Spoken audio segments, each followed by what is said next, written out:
घर में बुलाकर इन सांपों को ये दूध पिला रहा है। ये बात मैं इतने बड़े विश्वास से साथ कह सकता हूं क्योंकि इसके लिए मेरे पास एक इंसिडेंट है। 2013 फरवरी में जब अफजल गुरु को फांसी दी गई तो यासीन मलिक जो जम्मू कश्मीर लिबरेशन फ्रंट का लीडर है उसका वीजा इश्यू करवाया गया है। 24 घंटे में prime minister office of Congress सरकार जिसका वीजा इश्यू होता है और वही यासीन मलिक इस्लामाबाद में जाकर दुनिया के most wanted terrorist Hafiz Saeed के साथ स्टेज के ऊपर बैठता है और जब वो वापस आता है तो इसकी दिखावे के लिए एक साधारण सी धरपकड़ होती है, लेकिन आज की तारीख में इस कांग्रेस सरकार ने उसके ऊपर कोई खास काम नहीं किया है। तो इसका मतलब यह हुआ कि ये सरकार न तो देश को कोई सुरक्षा दे रही है, न तो टेररिज्म के खिलाफ लड़ सकती है, न तो हमारे सीमाओं की रक्षा कर सकती है।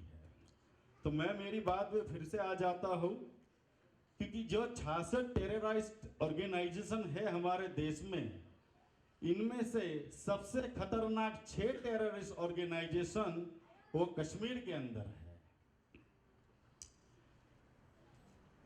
ये कश्मीर जो कभी दुनिया में धरती का स्वर्ग माना गया था, आज यही कश्मीर ये दुनिया का सबसे बड़ा नर्क बन गया है। और इसके लिए अगर कोई जिम्मेदार है तो कोई और नहीं, ये हमारी सेंट्रल में बैठी ये कांग्रेस की सरकार है जो जम्मू स्टेट के खिलाफ कोई एक्शन लेना नहीं चाहती, न तो हमारे कश्मीरी हिंदू पंडितों के लिए कुछ करना नहीं चाहती। दोस्तों, दुख इस बात का नहीं है कि कितने आतंकवादी संगठन है, लेकिन जो बात है वो कश्मीर की है। जब कश्मीर में बर्फ गिरता है तो ठंडी हवा पूरे देश में छा जाती है। तो आज अगर ये कश्मीर सलामत नहीं रहेगा तो कल उठ के शायद हमारा भारत देश भी सलामत नहीं रहेगा।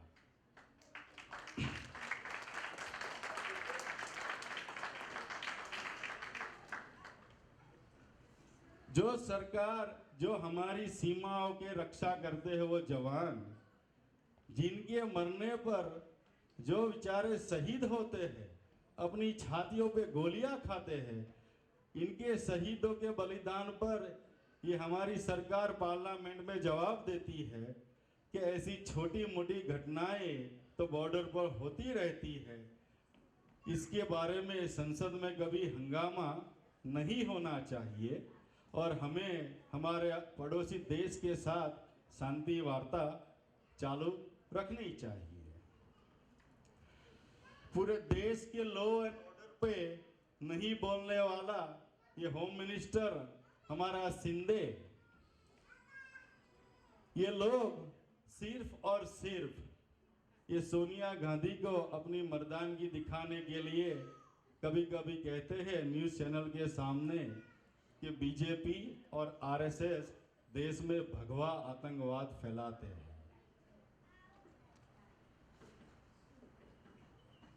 मेरे दोस्तवासियों, हमारे देश ने दुनिया को इतना प्यार किया है, इतना बड़ा सम्मान दिया और वसुधैव कुटुंबकम का नारा दिया, यानी कि दुनिया को एक परिवार की तरह समझा है। और हमारे गृह मिनिस्टर मिस्टर शिंदे ये कहते हैं कि हमारे देश के अंदर आरएसएस और बीजेपी भगवा आतंकवाद फैलाते हैं। तो मैं सबसे पहले एक छोटी सी 2 बात आरएसएस के लिए करना चाहता हूं कि अगर 1925 के अंदर हमारे देश के धरती पर जन्म हुए महान संत, हम उनको नमन करना चाहते हैं, डॉक्टर केशवराम बलिराम हेड गोवालकर जी को, अगर आरएसएस की स्थापना नहीं की होती तो आज की तारीख में हमारे देश के अंदर इतना ज़्यादा धर्मांतर हो चुका होता, हमें ये तय करना मुश्किल हो जाता कि हमारे देश के अंदर मुसलमान माइनॉरिटी में है या क्रिश्चियन माइनॉरिटी में है या दोनों को मिलाकर हम हिंदू माइनॉरिटी में हैं। जहां तक बीजेपी की हम बात करते हैं तो बीजेपी ने हमेशा, जब भी बीजेपी की सरकार बनी देश में, तो उन्होंने देश में दुनिया को अंदर अपने भारत देश की ताकत का नमूना दिया। जब 1998 में वाजपेयी जी की सरकार बनी थी दिल्ली में, तो पूरी दुनिया की घड़ी उल्टी करके सबसे पहले जो परमाणु बम हमारी कांग्रेस सरकार ने इतनी मेहनत के बाद जो वैज्ञानिकों ने एक बम बनाया था, ये कांग्रेस की सरकार ने एक पिटारे में बंद करके रखा था। जिस सरकार को बम का टेस्ट करने की हिम्मत नहीं थी, उसी बम का सबसे पहला वाजपेयी जी की सरकार ने, यानी कि बीजेपी की सरकार ने राजस्थान पोखरण में धमाका करके पूरी दुनिया को बताया था कि भारत से खिलवाड़ करना बंद करो। दोस्तों, आखिरी एक मैं बात कहना चाहूंगा कि नरेंद्र मोदी जी को बड़ा प्रधान हम क्यों बनाना चाहते हैं। हम सभी लोग जानते हैं कि रिश्ते कुछ बदलते भी हैं, कुछ बिगड़ते भी हैं, लेकिन वो डिपेंड करता है कि देश का लीडर कैसा हो। तो आज इसी टाउन के अंदर चेरी हिल में जूइश कम्युनिटी में भी ये बात चल रही है कि भारत देश के अंदर नरेंद्र मोदी जैसा एक मजबूत लीडर होना चाहिए, एक मजबूत प्राइम मिनिस्टर होना चाहिए। हमारी सरकार को ये बात गले इसीलिए नहीं उतर रही कि ये लोग पिछले 35 साल से ये जो परंपरावाद लेकर के आ रहे हैं, तो पूरी कांग्रेस की सरकार की ये ताकत ये रहती है कि कैसे भी करके नरेंद्र मोदी को पास में रखकर राहुल गांधी को बड़ा प्रधान बनाया जाए। आज यूरोप से लेकर दुनिया के लोग करीब इतने बुढ़े हो गए हैं कि पुरानी इमारत की तरह दिखते हैं। हमारे देश के अंदर करीब 60 करोड़ लोग जो जवान हैं।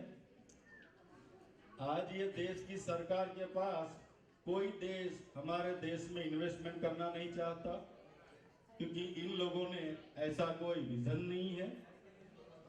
दूसरी बड़ी बात यह है कि इतना करप्शन करने के बाद हमारे देश का फॉरेन मनी इन्वेस्टमेंट रेट वो 2% से नीचे आ गया।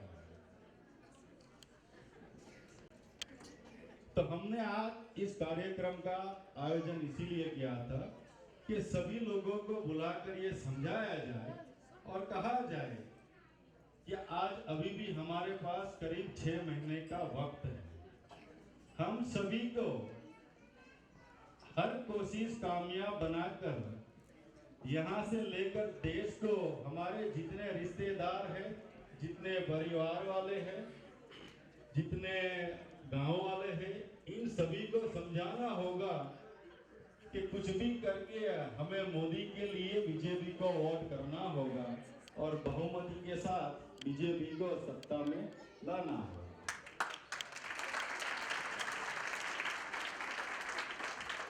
मैं आगे बोलना ज़्यादा नहीं चाहता।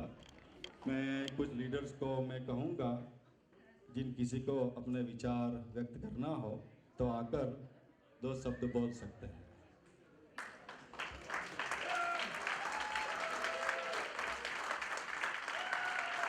Anybody from audience? Thank you guys. Good evening. Happy Diwali and wish you very prosperous, healthy and happy New Year. Thanks for inviting me. I like to thank all the Planet Cricket team members for playing for the Planet Cricket Club. We started sponsoring Planet Cricket because we believe in sports. We all three brothers played at national level representing the Gujarat team. My younger brother Bobby announced was one of the best player in Gujarat playing for services uh, from a handball team. I myself used to do. People probably don't know us because we don't like to expose ourselves. But when I was 11, 12, 11th grade, I was uh, an official at national level. So we believe in sports because we know that sport makes you build a good character and make you a good personality person. People don't realize how big Indian culture is over here, especially, I mean, just looking around the room. We have 200 people or plus that we're all Indian, and we're proud to be Indian. We're celebrating our Christmas, which is Diwali. So, that's very good. And we appreciate the fact that you've gone into politics to preach everybody about this message that there is, and spread the word that what Indians are truly are, what our culture is, what our religion is, what we do, and we really appreciate that. So I would just like to ask everybody who's from Ben Salem area and who live in our district to come out on Tuesday and please support Kiran Bhai and get him on the school board so we can do a lot more. Have languages in Hindi, Gujarati, whatever it is in school, have sports in school, just grow our just grow our culture. That's what my request is to everyone here. And you guys can do the same in wherever you guys reside. So what our goal is just to grow our Indian culture. So Kiran Uncle, thank you so much for what you're doing for us and for cricket and as well as the community out there. Thank you. Before we start our Diwali festival, I would like to make one more announcement. We have some guests from Afghanistan who really love Indian people, India and Indian culture. They are right here. Please, all the 5 friends, everybody, please come on the stage. Please, please.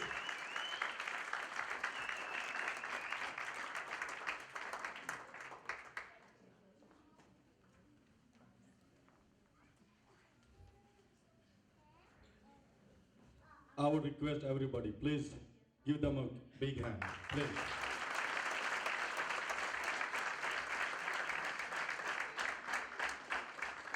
Thank you.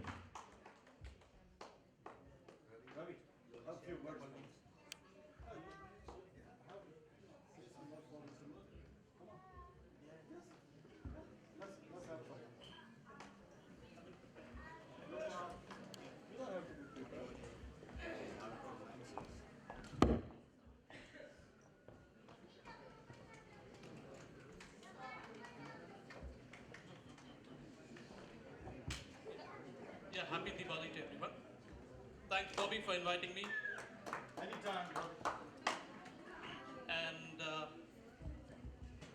I've been to Gujarat many times. I come from South India. And I had the pleasure of meeting Mr. Narendra Modi about 4 years back.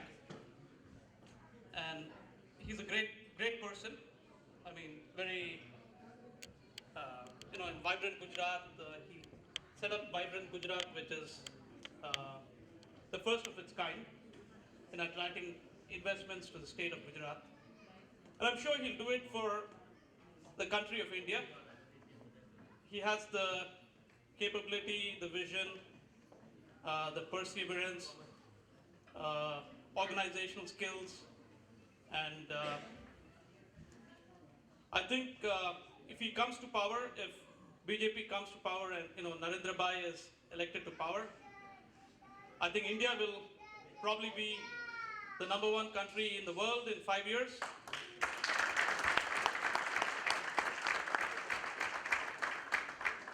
And many of us might return back to India. So see you all in India in 5 years. Dhanyavad.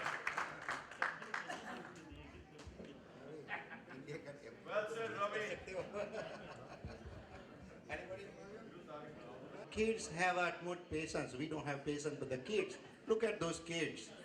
Do you understand? No, but you still behaving, right? Send good message to everyone. Thank you. Let's music on. Let's have dance, dinner, drink. Happy Diwali again. Okay, thank you. Thanks for coming out.